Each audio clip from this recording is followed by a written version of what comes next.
What's happening, everybody? You're back in the building for the Clairemont Show. I'm Lamont. I'm Claire.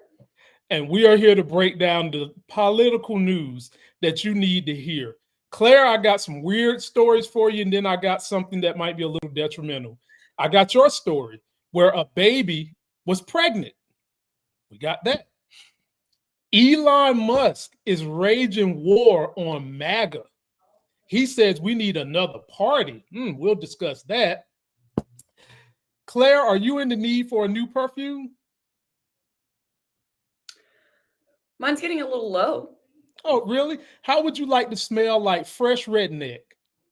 Ooh. I'm good, actually. I wash that shit off of me once I get home from work, actually.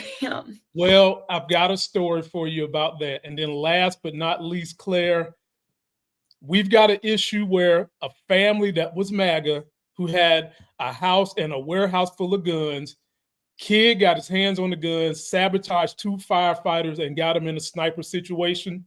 We'll cover that. And of course, we're going to do We've Had It, ladies and gentlemen. Clairemont Show starts right now. I'm up early for the dealers come out. Everybody is outside till the killers come out. You ain't eating, you just act full. I'm impactful. Dozen funerals in a month. I got that pull. I will give it to niggas in all rap forms. Ignatius out right now on all platforms. That's right. It's us, Lamont and Claire, for the Clairemont Show. We are back. I bet y'all thought y'all weren't going to see us this week, but we fooled y'all. You got us. Make sure you're showing us love by going to all our links. You can reach it by beacons.ai/politics of being black. Under there, I've got a tab for the Clairemont Show. I've got a tab for the Clairemont Podcast, the Clairemont YouTube, the Clairemont TikTok, and we send out a newsletter, ladies and gentlemen, of the pressing news of the day. Claire, me and you talk offline, and you've had a lot of good things happen. Yeah. And with having all the good things happen, tell me, what could you possibly have had it with? You know, I like that you preface it with that, because today I was like, man, should I be getting on some negativity? Because I've been riding a positive wave, but alas. Okay, she's got one. I've always got some shit to complain about. Okay, well, let me give you the music. She's got one, which means I'm going to have one too. So here we go.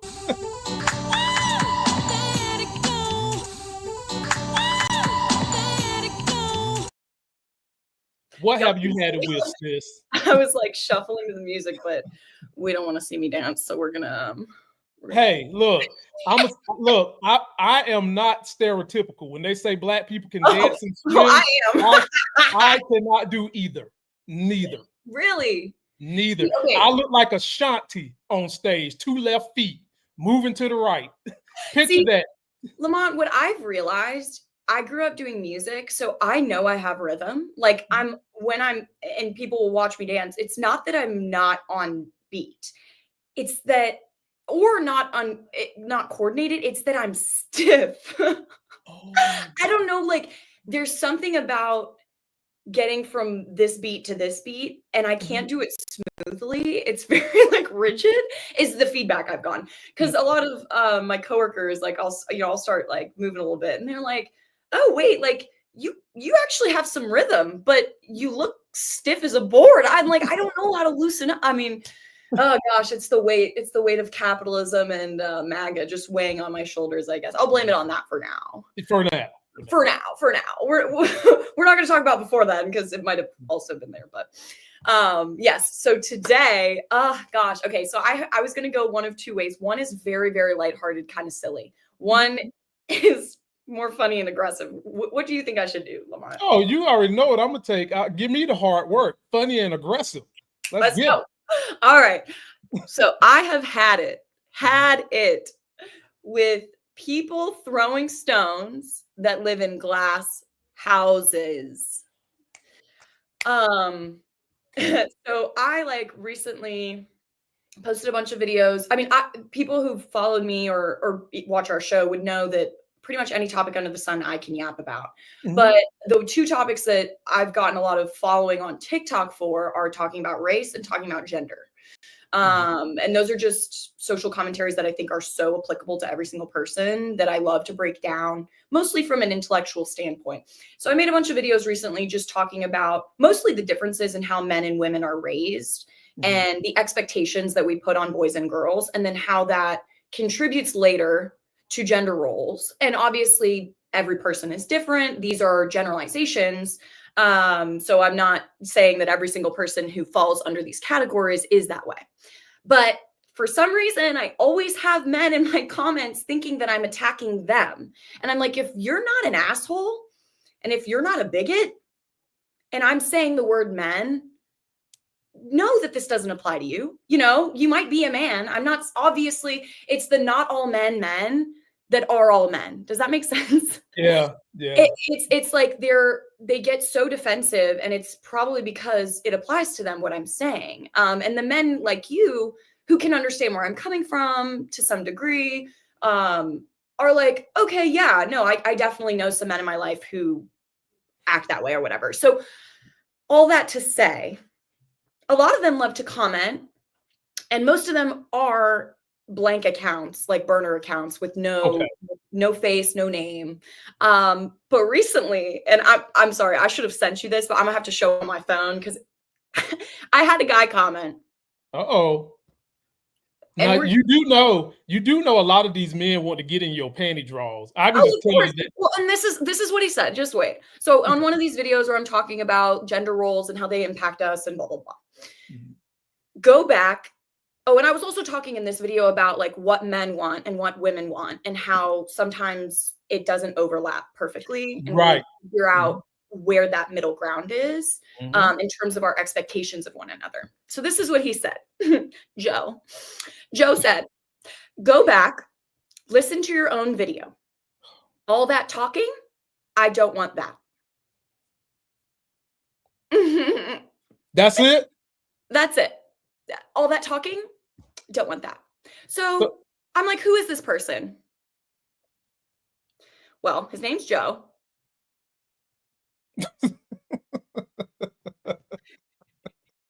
Joe fucking mama. This dude, I responded, of course. Joe, I would not touch you in a hazmat suit. Damn.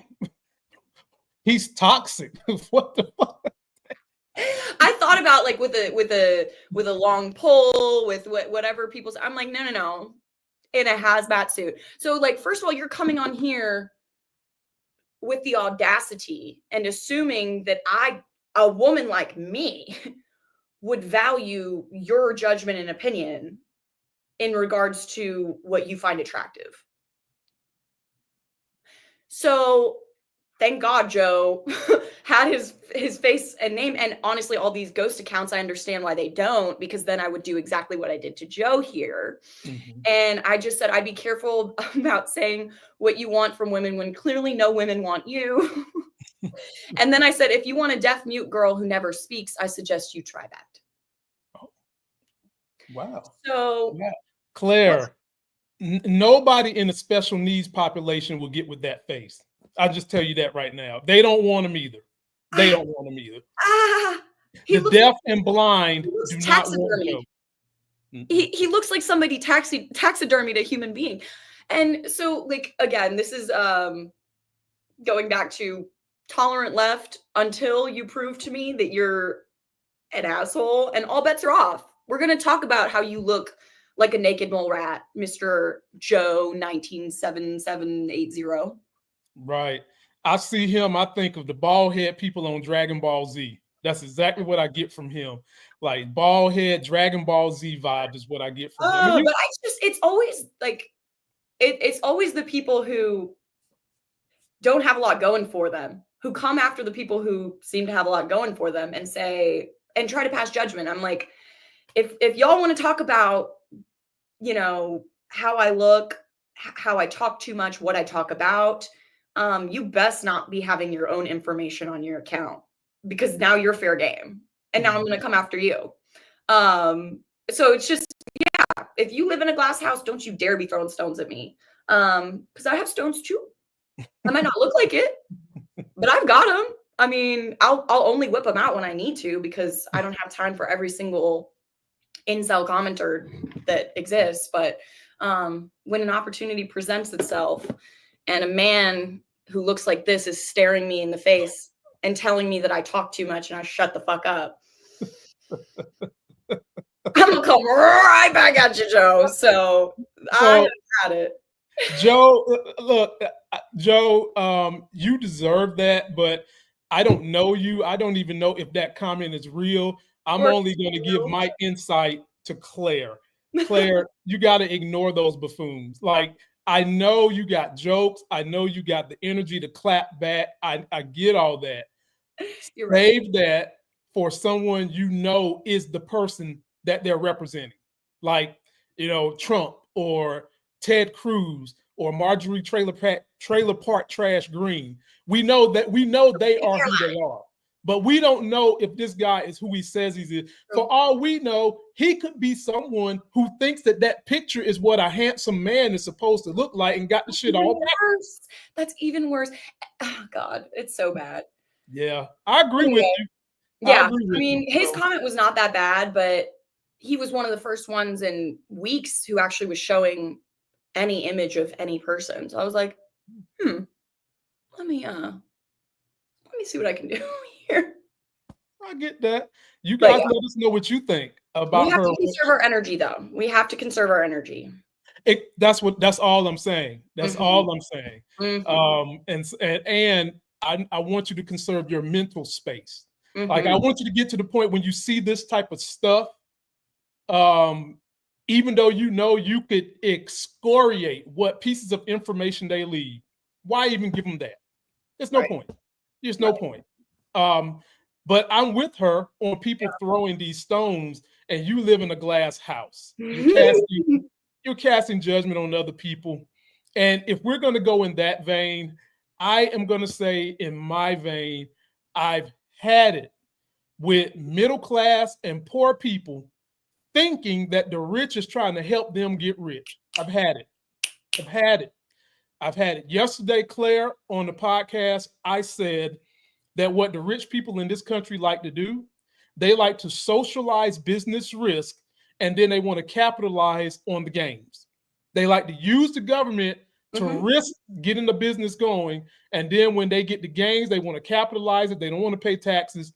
They want to privatize. And somehow or another, Claire, they've gotten certain people in the middle class and poor to believe that they shouldn't get socialized money, but they need to give it to these big entrepreneurs while they chop themselves off at the knees. I've had it. We could have nice things in America. We could. We deserve nice things. Yes, but you people keep voting for us not to have it, and you vote for these rich guys to get more money so that they can spend it on what? They're not trickling it down on us. They're trickling it down on their paramours, on those new yachts they're buying. Instead of you getting the money and necessary services you deserve to help elevate your life, you keep cutting off your kneecaps to sit on your ass, okay? Walk to sit on your ass. I just had like a light bulb moment. Okay. I think that might be, bear with me. I think that Trump supporters specifically who, and anyone who's middle or lower class, not lower, sorry, working class, who is voting or supporting any large organizations, basically worshiping anyone who has more power and money than them, anybody. I think it comes down to a lack of empathy. Now, wait. Empathy allows you to live in someone else's shoes or just to imagine yourself in a different world, in a different place. I feel like these people, they truly can't fathom, because it's so different than their reality, what it would be like to have those kinds of connections and that kind of money that the people who are largely in charge have. And so then when you or I are sitting here and we're like, okay, so let's say I have $1 billion and I have every senator on speed dial. I've got the president in my pocket. I'm one of those really, really powerful. I'm Jeff Bezos or whoever. How do I feel about the working class? Obviously, I see them as ants. I see myself as a very large person, even if you're the most humble person ever. If you were in a day, you woke up and you had all of that power and wealth, Would you want to be giving it away, or would you want to be holding on to it with every last bit of your might? And would you want those people below you to rise up, or would you want to keep them suppressed? It's a not centuries old, it's millennia old, this story, which is whether it's a king, whether it's a lord, whether it's a president, whether it's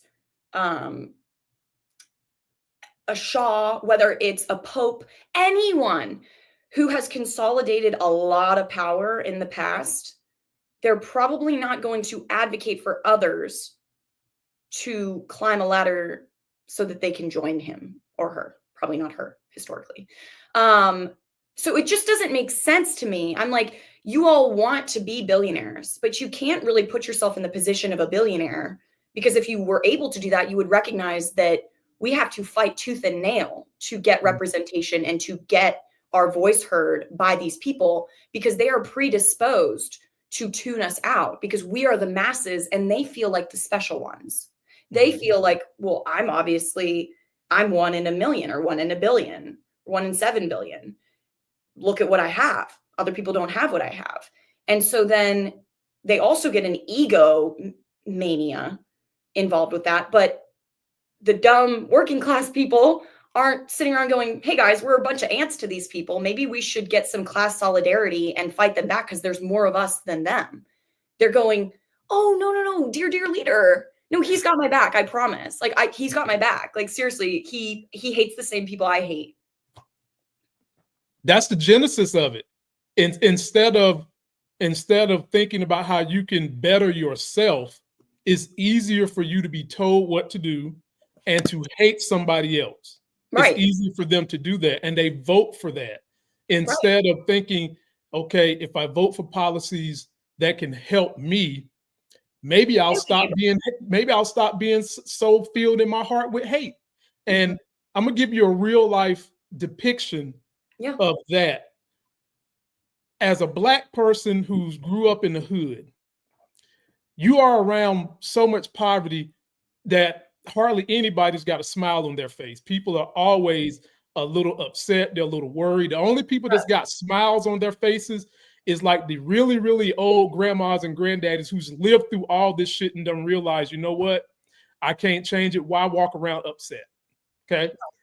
But then as I was starting to have jobs and I started delivering pizzas into the rich white people's neighborhood, everywhere you go, their asses is smiling, just happy, almost like Eddie Murphy. I'm happy to be here, because whatever their circumstances are of how they got to a place where they're living comfortable, their worries are not the same as those who are living in poverty.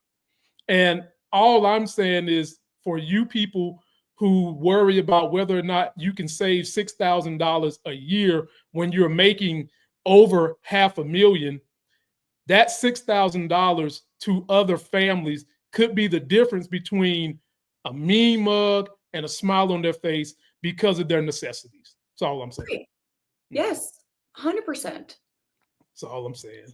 So you guys let us know, what have you had it with on this day? I'm making a whole playlist for me and Claire and all the podcasts I do. So go be sure to check out our playlist on all our links, all our channels. And now we'll get into the meat and taters. So Claire, I'll let you pick what we do first today. We've got your story of the baby being pregnant. And then the other story I'll let you pick. You got two choices: the baby being pregnant or Elon waging war on MAGA. Let's start with the baby and I'll get out the way, and then we can let you kind of take the reins. Does that sound good? Sounds good to me. Only thing I got to warn you, you know, Elon's he's out here trying to make more babies. I just want you to know that.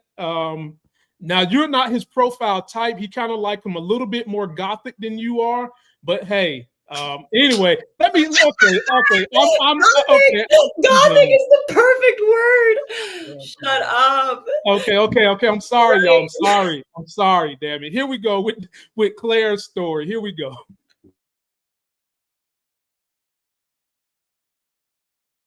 All I could think when I first saw that was, thank goodness it didn't happen in the United States, because you think that the mental gymnastics that Republicans do is insane. We just watched them keep a brain-dead woman's body functioning as a human incubator so that way they could grow her fetus to where it was just viable enough that they could remove it from her body, her dead body. So the justification in this instance, Republicans don't care about babies once they're born. It's once it's actually a baby that has been birthed, fuck it. So in that instance, they would literally say you can't kill the parasite, because that's what it is. It's a twin that is grown inside the other child. It's a parasite. They would say you're not allowed to kill that baby. You need, and it's actively putting the other baby at risk. But because that other baby has been born already, they don't care. Put the other child at risk to save the fetus that is inside that baby. That's where we are. That's where we are. I am so glad that it didn't happen in the United States. That's where we are as a country. Fascism. Now, Claire, before I give it to you, let me read the data on this. Mhm. So, ladies and gentlemen, this really did happen.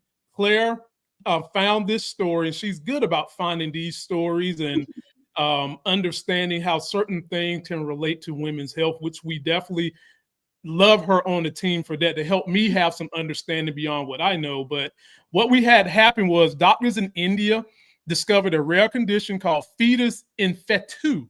And if I'm pronouncing that wrong, blame it on my mind, not my heart. During a prenatal ultrasound of a pregnant woman late in her pregnancy, they saw what looked like a tiny fetus inside the baby forming in her womb.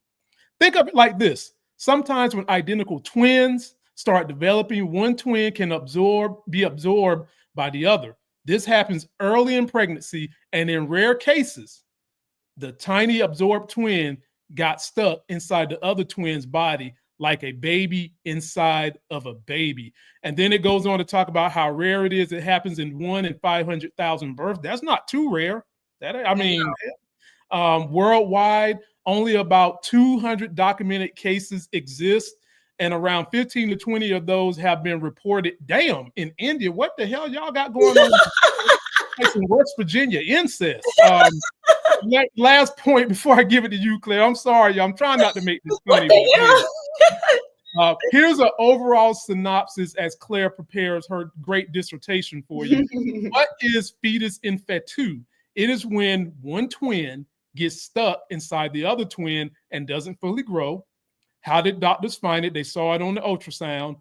What's going to happen? The baby will probably be born normally, but doctors will remove the absorbed twin soon after birth to keep it healthy. Is this common? No fucking way. It's super rare. About 1.5 million, but to me, that don't sound super rare, but I'll go with what the scientists say. Why is it in the news? Because it's super rare. Claire, floor is yours. Talk about this baby. Yeah, so this actually hits home even more because I am an identical twin. And technically, that's right. I think they say it takes 5 to 7 days after conception for the egg to split. Which one was born first? You or your twin? Twin. Yeah. So, but by like 16 minutes. We were actually a natural birth, which is really rare for twins. What? Both have to be facing the right way. And my mom was over 35, so it was complicated, which means I was born in Georgetown Hospital, and there were, I don't remember, but they told me there were like 60 attendants in there because they were all like, oh, this is an interesting case, like a natural birth of twins. The mother is over 35, like, so it was like high risk, but smooth from what I understand. But all that to say, one of my earliest arguments when I started thinking about abortion critically and where I stand on it was that when a lot of, and it's especially Christians who say this because they have a bit of a different view on when life begins than just a scientist or someone like me.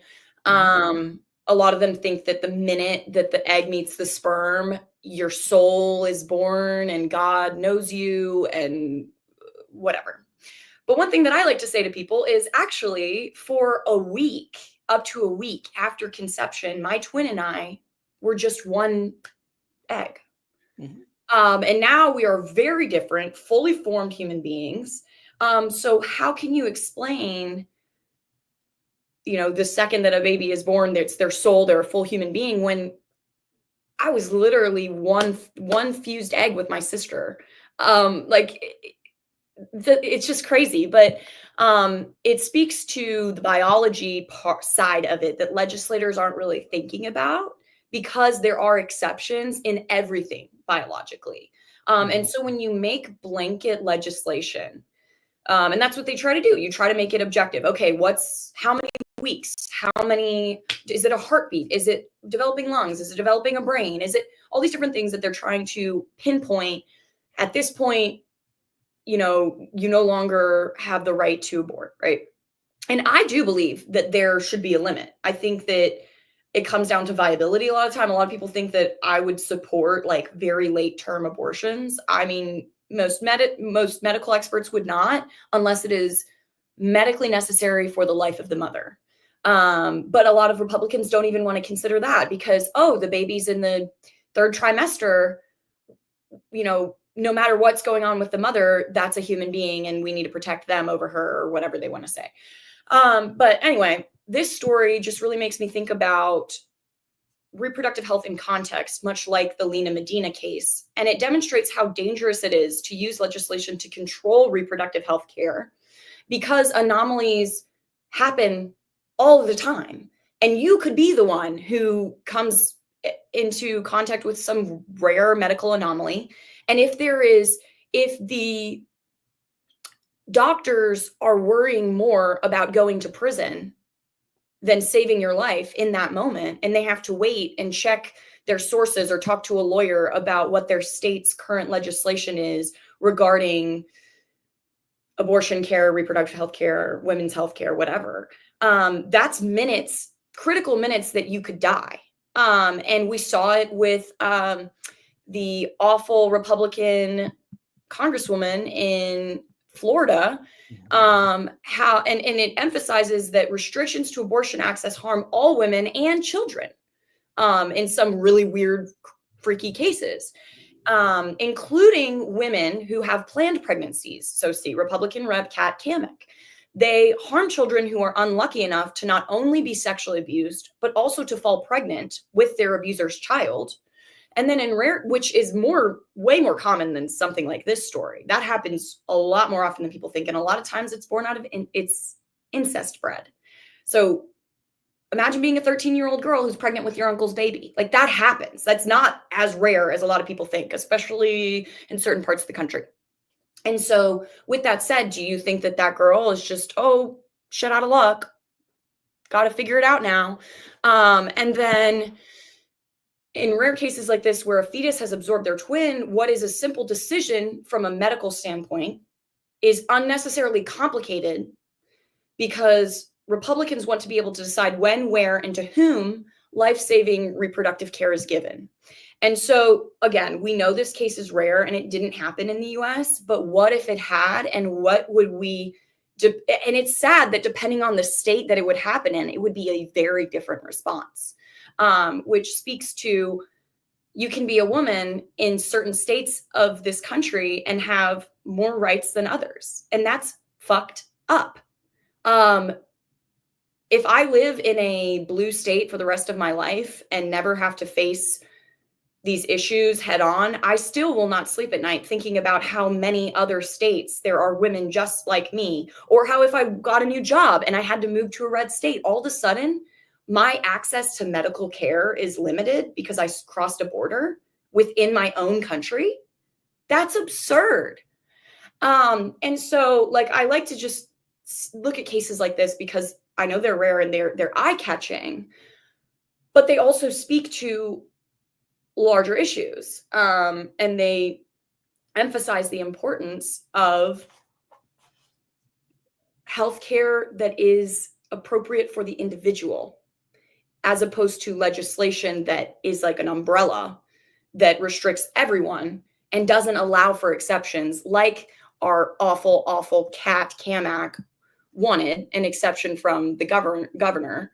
You can't be making exceptions to the rule if there shouldn't be a rule in place in the first place, is what I'm really getting at here. So yeah. Republicans, as usual, are fucking hypocrites. And even if you are a Republican and you don't feel like you're a hypocrite, you still voted for the politicians that are hypocrites. You all are for freedom of inanimate objects, as y'all always tell me whenever there's a mass shooting event, but you don't want human beings to have freedom. Right. You get how that works, ladies and gentlemen. A woman's body is a delicate piece of artwork, science, and human ability. Right. They should have the freedom to be out of a pregnancy, in my opinion, whenever they want to. Now, I know that goes against the grain for what some people would think, but it's a woman's body. Now, I wonder if Republicans, if we were to all of a sudden say, okay, women can have abortions, but whomever they think the baby daddy is needs to be on board to sign off for it. Would that get them to start considering allowing women to have abortions? Claire, I doubt it. Because I always hear men in the back echo chamber saying, well, one reason I'm against abortion is because whoever the dad is should have say-so in it. And my retort to that is always, no, it's the woman's body. If the woman so chooses to let the dad have some consent in it, that's different. If dad can prove his case to the woman that, look, I'm going to take care of you, I'm going to take care of this baby. If you don't want it, give birth while I take care of your health needs, and I'll take the baby, sign the paperwork, and do it that way. You've already got a path where you can have the baby if the woman so chooses. But at the end of the day, the woman has to deal with the brunt of the baby. And Claire talked about how her parents had her and her twin when they were 35 plus. My wife didn't have my first child till she was 40. And we had child number 2 when she was 43. And talk about the health needs. One issue that women deal with is illiteracy when it comes to healthcare in the first place. Picture women, minority women giving birth. The rates of survival are worse on them because oftentimes they can't communicate the pains and things that they're having because doctors just automatically assume wrongly that they can tolerate more than white people. And that comes from the branch tree of women's health being denied, being belittled, and being put to the side as if it's sidebar. America, we can do better. And Lamont, I took a really interesting class in college called The History of Healthcare and Disease. And we literally went back to first written records of the world and all the way up to now, and the processes of different cultures and how they discovered different medical practices and then how they learned from each other and all that stuff. So it was super interesting, but we did get to a part where we talked about early experimentation they were talking about experimenting on corpses for a long time. That was not morally okay religiously in a lot of parts of the world. And I'm talking about like thousands of years ago, like when we're really first trying to figure out what's a liver, what's a heart, what are we even made of, kind of a thing. For a long time, they didn't dissect corpses because it was like a disrespect of the person's soul and all this different stuff. But guess when they started doing live experimentation on people in the US for the first time? Let me guess, slavery? Yep, and guess specifically who they were experimenting on. Let me guess, Black women? There's a woman, and God, I need to remember her name. This was years ago. I took this course, but I'm pretty sure it was she had an ovarian cyst, I think. It was a cyst, and it was either in her uterus or her ovaries. And I'm going to have to look her up, and we can, talk about this more, maybe even another episode, because it's a fascinating case. But it was like one of the first live surgeries done where something was cut out of someone and they survived it. But obviously there were some numbing.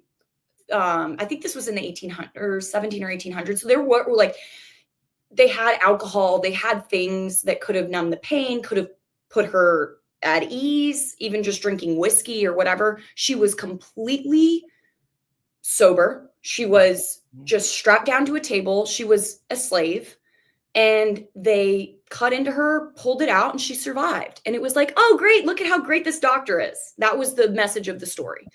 For over a century, the main takeaway from that story was, wow, look at how amazing this doctor is and what he was able to do. He saved her life.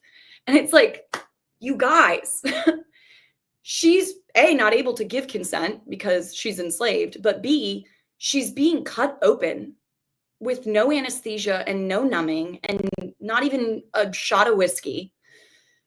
And again, scientifically, that story was just seen as like a landmark case for a really long time, until in more modern times, we started considering it from an ethical standpoint and being like, what the hell?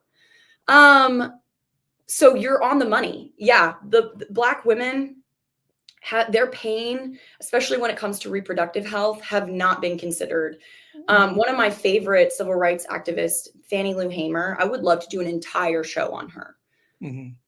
Amazing woman. She was born in Mississippi. She was born to sharecroppers in the early 1900s. And basically her family was still enslaved. I mean, they weren't, but they never moved off of the land that their ancestors were enslaved on because they didn't have any opportunities to. She was one of the only people in her family to be educated. She could read. And she used that in every opportunity she could. And then SNCC came and visited a local church one time to talk to local sharecroppers about how they could register to vote legally. And so she started getting involved in the movement, but she had a hysterectomy that she didn't consent to. And there was actually a term for this in history called a Mississippi appendectomy. And you can look this up. So she went in for, I think it was an ovarian cyst or something small like that could have ruptured, but it wasn't necessarily threatening. And then they go in and they removed all of her reproductive system. So she ended up adopting 2 children, and she was a mother, but she was never able to have children. And it was forced sterilization of Black women. And this happened post-Emancipation Proclamation, actually like 50 plus years after that. They were forcibly removing Black women's reproductive systems when they were going in for very basic surgeries, like appendectomy, getting their appendix taken out. They would just go on in and they would just take the whole uterus out while they were there. Not to mention, Dave, would lie and test STDs, in particular on Black women. And I mean, Claire, I could give you a dissertation on all this stuff because it's awful. My minor is damn near basically history. And Republicans and those of that ilk don't want people to know this, especially young people, because they know you will feel some kind of way about that history and you will want to change it and make it better. That's why they don't want you to know it. That's exactly why they don't want you to know it. And that's why I always say, and it's definitely no disrespect to any other human being on earth, that the human beings that have had to endure the most and still survive are Black women. And that's even putting me in the category. I'm a Black man, and I'm saying they've had to do more, live through more, endure more, deserve more than what this country has given them. And because that's who the Petri dishes were. That's who the test dummies were. That's who the nannies were. That's who got raped and couldn't do anything about it. That's who got beat by their own Black husbands and couldn't do anything about it. And that's who kept families together, even through all that mental health stress. They still were resilient enough to get raped, get body parts taken off, raise masses kids, still have love for their kids, still somehow or another love the husband who they know is getting tormented too, that's coming home tormenting them. Right. And it speaks to intersectionality. Mhm. Each aspect of your identity that carries stigma or is an oppressed class adds to your overall, like, it's not like you have like an oppression rating, but it's true. Like, it's one thing to be Black. It's another thing to be a Black woman. It's another thing to be a Black gay woman. It's another thing to be a Black gay disabled woman. All of those things add up. And a lot of people will just be like, oh, they're a Black person. It's like, yes, but all of us individually also have layers and layers of our own privileges or lack of privileges regarding, and we love to talk about this because each of us does have a different aspect of our identity that's privileged. So we have an interesting, dynamic in that regard. But I 100% agree. I think the Black woman, at least in the context of the United States, is the least appreciated for what they have done for this country and the way that they have stood strong in the face of so much disgusting abuse for centuries. And there are still people who are misogynistic and racist. And then who's getting the brunt of that? Black women still. And that's why I always say that the most scariest thing to white men of privilege is an educated Black woman. Yep. Because if they had to endure all that other shit without education, imagine what happens when you give them some education. That's white man's most feared thing. Y'all let us know what you think. Yep.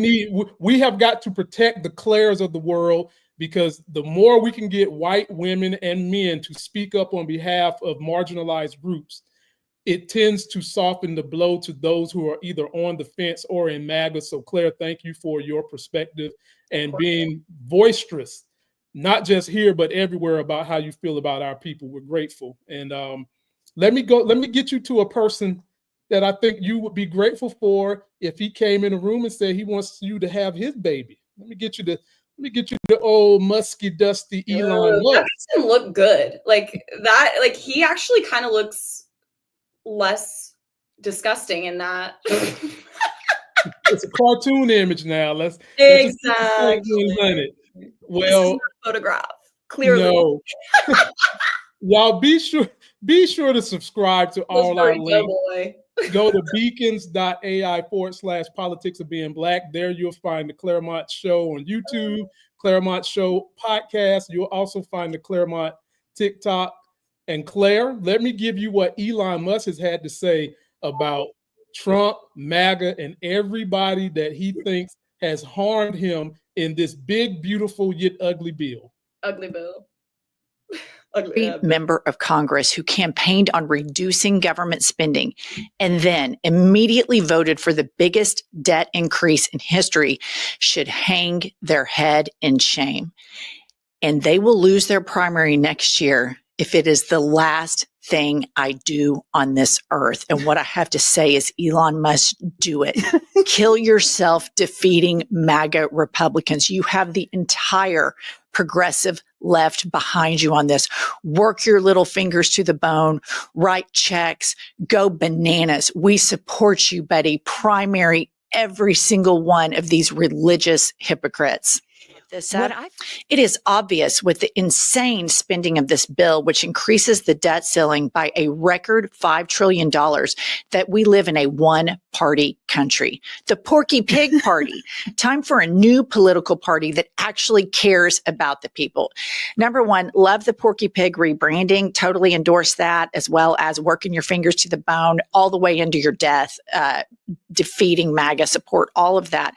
Number two. This is why we love these women. We like, it's a dream. One day we're gonna get on there. We're gonna give a shout out to the ladies at the I've Had It podcast. We love them. Claire, it's with Elon Musk. Now, keep in mind, he said he's gonna primary these people. That still doesn't mean when we get to the general, he's gonna throw support behind the Democrat. All it means is that whoever's in office now, he's going to try to find a Republican that can do his bidding. And it's rather rich for him to all of a sudden now want to come out and pretend like the Trump administration doesn't give a damn about the debt. He knew that the first time they was in office, when they passed this first bill that put more debt on you, your kids, my kids, our grandkids. He didn't care. He pretended like he was going to go in there and solve some problems, but all he did was get in there, curry favor with Trump to reduce all the lawsuits that his companies was involved in because he treats his people like shit. Now, having said that, he's mad about this bill because the Trump team threw a banana in his tailpipe, and he doesn't even have a tailpipe in any of his cars. They probably lied to him and said, we will give you all these contracts on top of your SpaceX contracts. And Trump even came out and said that Elon Musk is the biggest welfare queen that this country has ever seen. He wouldn't be a billionaire without the government. And that is true. That is legitimately true, ladies and gentlemen. However, Elon needs to he's being a hypocrite by all of a sudden now he wants to detach himself from Trump and the MAGA bull job, because you know how they were from jump. And I think his feelings got hurt when, think about this, Claire, nobody in the Trump orbit liked Elon. They think he's weird. They think he's on the spectrum. They think he's a drug addict. The only thing they cared about was his money. And for me, this is just an example of what happens when you give someone dictatorial powers. Eventually, they'll figure out another way to use their dictatorial powers to dick you over. And that's what happened to you, Elon. They used their dictatorial powers to dick you over. And now they basically done iced you out of this bill. And now you want to rage war on them when your ass should have stayed a Democrat from jump. Floor is yours, Claire. You nailed it. I mean, Elon, the world this must be the rapture, because I'm rallying behind Elon and Tucker No Chin Carlson right now. But also so sad that we have to live in a world where someone like Elon Musk has that much of a pull. Like, oh, him being on our side now means something. Like, I just hate that. I just hate that money has that much of an influence, because why should this guy have any influence on the American government, the American economy? He's not even an American. He clearly is only vested in his own interests. So why are we giving him any platform on any party? But I mean, I guess if he wants to use it to fight the worst of the worst, we're going to have to rally behind him for that. But it is kind of funny. It's not what I saw coming. I really thought that every single MAGA person was going to go down with the ship. And I've been shocked by the few who have pivoted, and whether or not that is for personal gain or not. Doesn't matter really, does it? I mean, we can be happy for the help now, but we also have to hold them accountable for the mess that they created. Right. And Trump is actually the king of making a mess and then begging for an applause when he cleans it up. It's like the oldest tactic in the book to gain approval. It's like when he said he was going to ban TikTok and basically got the ball rolling on that. And then all of a sudden we get a message from TikTok that's like, our dear President Trump has pushed this off. Like, come on. So he created a problem and he created a solution. And now his thick-skulled Joel followers are going to take that as a win. It's like, he only took us back to square one where we should have stayed. Like, he does it all the fucking time. Claims that he wants to go to war and then backs out. And then his followers do it too. The second that it's convenient for them, they're going to switch up. And it's like, because it was never based in ethics and morality. It was never based in helping people. It was based in getting what they wanted and consolidating power. And so they said to themselves, and JD Vance is a great example of this. They said to themselves, if the ends justify the means, then I'm going to do what I need and say what I need to say to get where I want to be. And then the second that it no longer serves them to support so-and-so or be with so-and-so as a partner, they're just going to do a 180, because it was never about helping people or morals. It was about them at the end of the day. And that's not to say that there aren't Democrats who are that way. I mean, I think any politician, we need to be analyzing, what are you gaining from this? Do you, even Democratic senators do, sometimes they engage with lobbyists. Sometimes they can be corrupt too. I get it. But we have never seen corruption from any party, any political figure in the history of the United States like we're seeing it right now with the Republican Party and with Trump. And that's what people need to keep focusing on. The whataboutism needs to stop in that regard, because I don't want to hear about what other people would have done or what they have done. This is objectively the least constitutional and least morally just administration to ever take office. And you don't need to be a part of the left or the right to understand that. It's just objective at this point. So well said. And all this riffraff comes from Elon because of the big ugly bill that did pass Senate yesterday. It's going back to the House to get a couple of things cleaned up.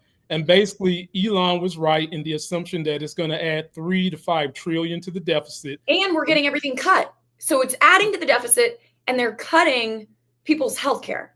Now, do you understand how that works, Claire? The reason why everybody's getting cut and is adding to the deficit is because when you are trying to balance your books, you have to have a mix of revenues with cuts.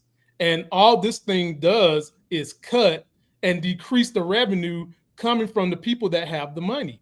They are basically taking the American capitalistic system and turning it into a pyramid scheme, something that is illegal, where the rich sit at the top and soak up everything from the bottom to the top and never trickle down anything, as if they continue to lie about trickle down economics. I don't even think they even lie about that no more. I haven't heard a Republican say trickle down economics at least in 5 years, because they know that shit was a lie.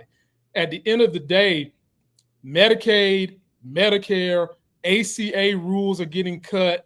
Middle class is going to get their taxes increased, even though they're getting an increase in child tax credit. On the back end, their taxes go up, while the rich on average are going to get, if you make more than $500,000 a year, you're going to see a tax return of $6,000 or more, depending upon how you set up your taxes. Ladies and gentlemen, we can do better. We can do better. It's bullshit, utter bull. And I'm not someone who's broke or poor by no means, but I feel what the struggle is like, because I had to go through stages to get where I'm at. And right. Every stage was a fight tooth and nail to survive in business, when we should be able to reap some of the benefits that the poor do. As I said when I started this video, Claire. Right. For whatever the reason, our government has allowed people who make it a little bit to go into business and socialize the risk of going into business. And then when that business succeeds, they get to capitalize the gains without having to give back. Whereas me and you, what do we have to do?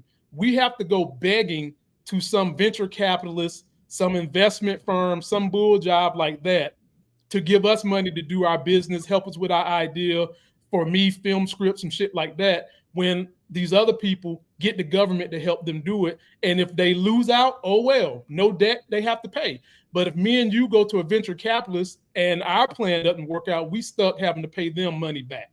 And so that's why I fight so hard to get people to understand socialism is not a bad thing. No. It's just that certain people have made socialism sound like it's bad because they don't want you to use it, while their asses continue to use it. Simple as that. And one of these days I want to bring my sister on here, because I'm going to brag about her for a second. She went to Davidson College. Steph Curry, very, very good school. Mm-hmm. She majored in economics. Oh, okay. And she graduated with a 4.0. Damn. So she never got an A-. She's freaking brilliant, but she's so great. And this is why I'm a psych major and she's an econ major, because she gets the numbers a lot more, but she loves talking about the large scale trends regarding people. and how the market is driven by people. It's not just numbers. It's not just money. It's people driven, and it's behavior driven. It's psychology based. Yeah. And so I'll come at it from a psychological standpoint, and then she will explain more of the ins and outs and the market and all that stuff. But we were talking about this recently in the big ugly bill. And we were talking about historically when the United States has fallen into debt, serious debt, and really, really bad situations for pretty much everyone, the rich and the poor. Yes, Republicans.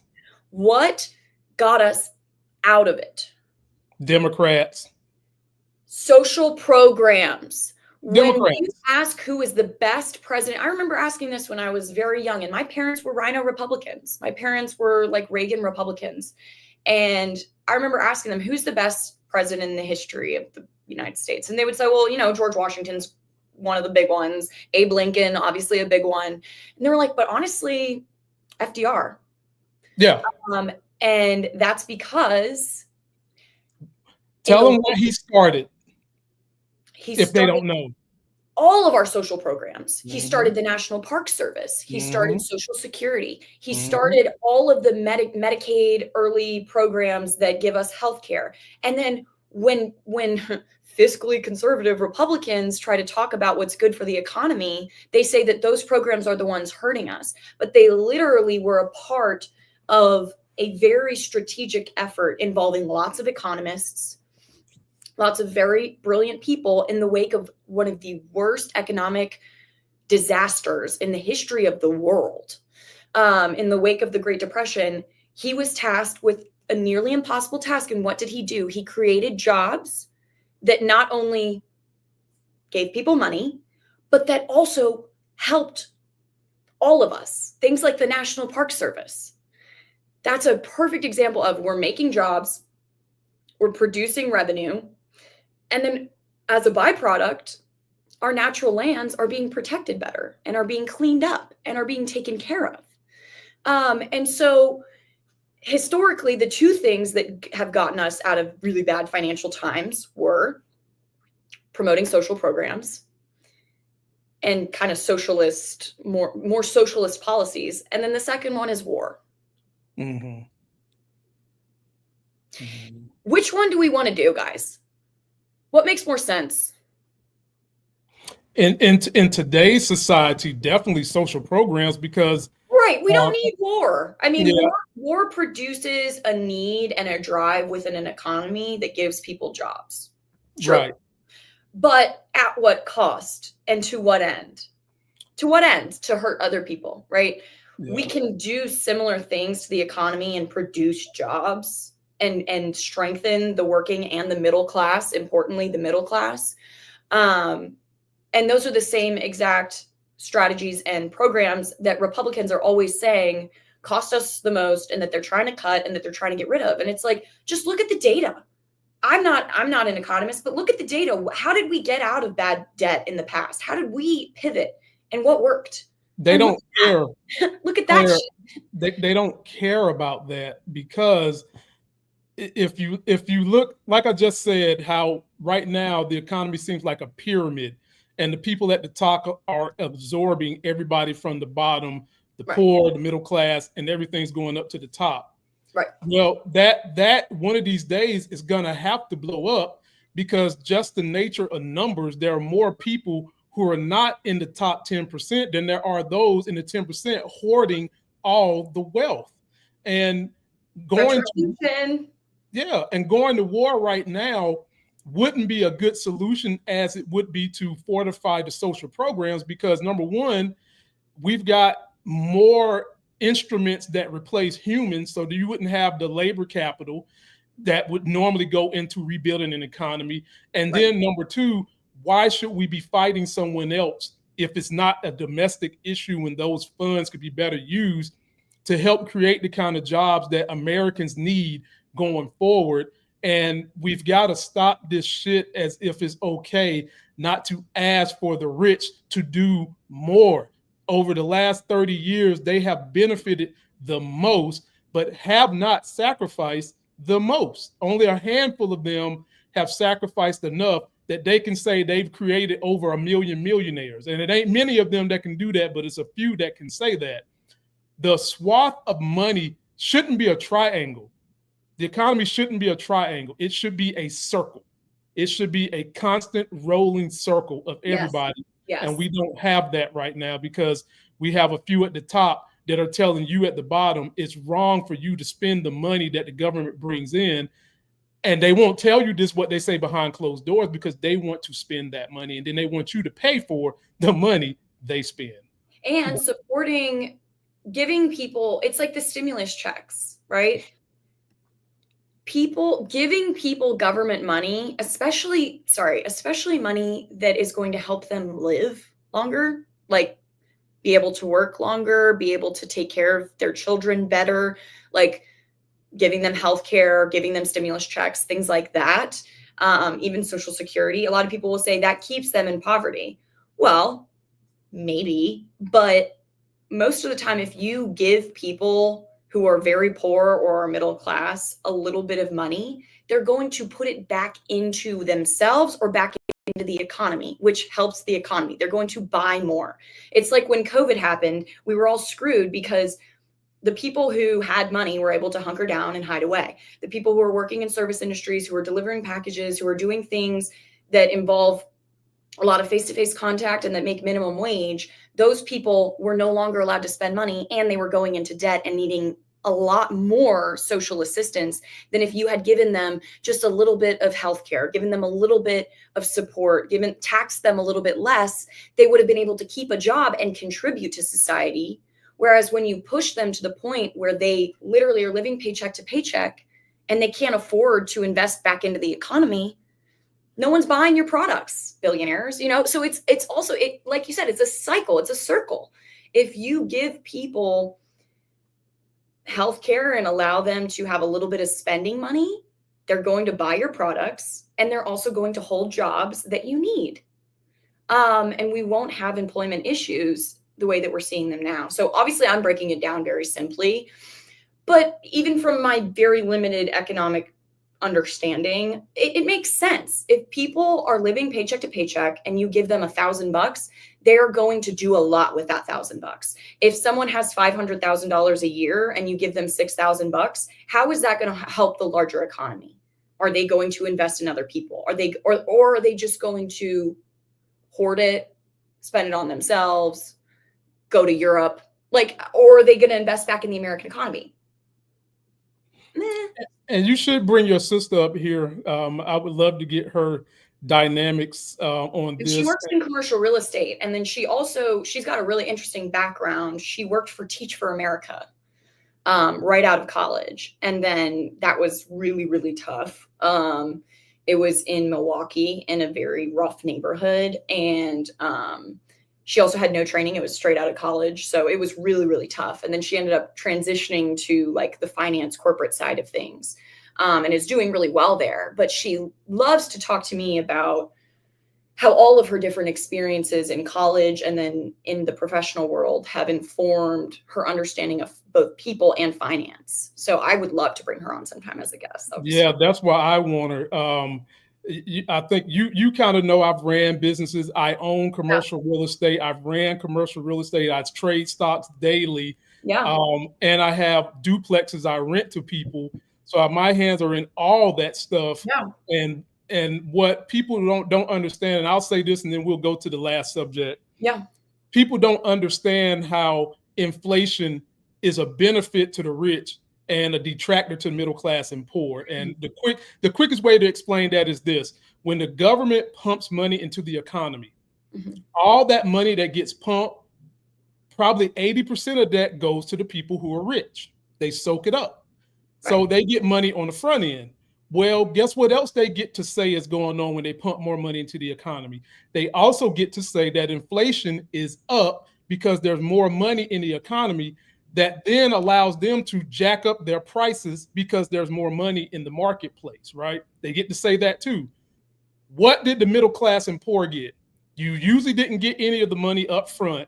And then on the back end, you got to pay more because the people that got the money up front now get to say that since there's more money in the market, we can charge more. Think, people, think. think. Last thing we got for you. Don't forget, subscribe. Yes. Beacons.ai/politics of being black. You get all the Lamont and Claire you want. Tabs is in there for everything, and you get the newsletter. I asked Claire when we started this video and podcast, would you like to smell like redneck? And she said no. Okay, so then she got into the subject of how there needs to be a little bit of checks and balances going on with MAGA because they're so rogue and they're just doing anything they want and they're grifting. Well, Claire, guess what? Your president has a new grift. Are you ready to see it? Here we go, ladies. Some of y'all have already seen this, so y'all gonna love to hear me give my jokes. I had nothing but jokes for this shit. But here we go again because we got to see what Claire thinks. Here we go, Claire. Trump fragrances are here. They're called Victory 45 and 47 because they're all about winning, strength, and success for men and women. Get yourself a bottle and don't forget to get one for your loved ones too. Enjoy, have fun, and keep winning. Go to GetTrumpFragrances.com. This is sitting president of the United States of America adding to his knick-knack, riff-raff flea market. And then he drops an infomercial. Play the clip. Are here. They make a great Christmas present. I've named them Fight, Fight, Fight because they represent winning. We all want to be winning. We have to win as a nation. We want to win as a family. This fragrance is all about strength and success and confidence for men and for women. Get yourself a bottle and don't forget to grab one for your loved ones too. They'll thank you and they'll even smell good. Enjoy, have fun, keep on winning, and Merry Christmas. Okay, I literally want to know, triple Trumpers, country club Republicans, the white people that said you voted for Trump because of his economic policy. Do you not cringe when you see the president of the United States as a snake oil salesman? Claire. Lamont. Claire. This guy has turned the White House into a fucking swap meet. Claire, let me tell you something. I bit the bullet for all our adoring fans and for you. I took one for the team. And Claire, no, you didn't. Claire, no, you didn't. Yes, I did. I went and found the beta testers that they sprayed this shit on so that we can know what it smells like. And Claire, they told me what it smells like. Claire, they told me that if you want to get this is what you're going to be smelling like. You're going to be smelling like ass, diesel truck exhaust, and NASCAR tire essence. That's what the fuck you're going to be smelling like.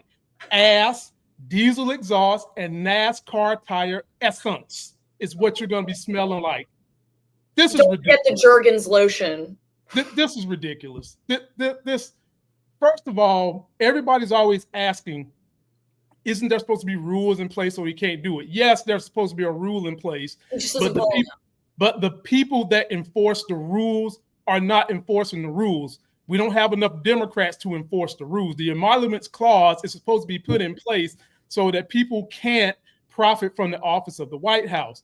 Issue is we have a Congress and Senate that are Republicans that don't have any spine to stand up to this shit, and they just let it go.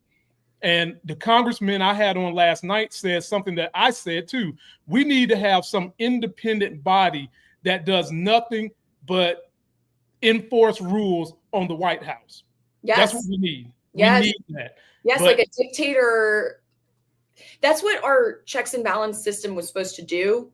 That's why we have the House and we have the judiciary and we have all this different shit going on.